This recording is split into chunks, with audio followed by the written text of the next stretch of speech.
Les fans de la Star Academy attendaient avec impatience le reportage Star Academy, du château à la victoire diffusé à la suite du match France-Angleterre. Ils ont toutefois été extrêmement nombreux à clamer leur déception après visionnage. La Star Academy a trouvé sa conclusion le 26 novembre dernier.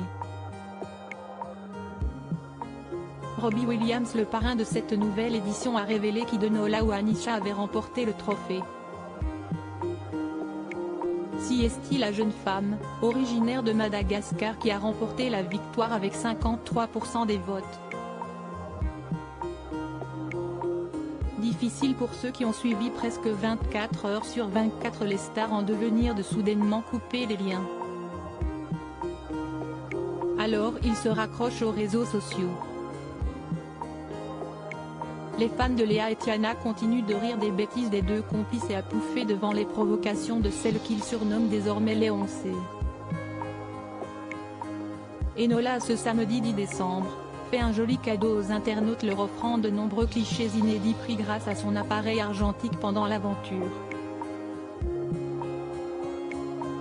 Des photographies dévoilées quelques heures à peine avant le reportage intitulé Star Academy, du château à la victoire, très attendu par les amateurs de l'émission.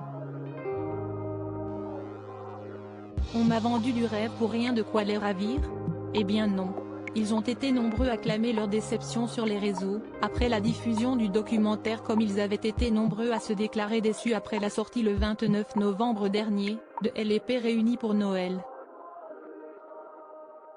Après l'émission Le Mag, post-match France-Angleterre interminable, une page de pub longue comme 3 volumes de La recherche du temps perdu de Marcel Proust, le documentaire a enfin livré ses secrets et fait un flop. Sur Twitter, les réactions des internautes ne se sont pas fait attendre. C'était pas un documentaire sur l'après-château, c'était un best-of de la fin de saison. Star Academy du château à la victoire est donc un résumé de ce que l'on sait déjà. J'ai l'impression de revoir les portraits de la finale. Ennui total.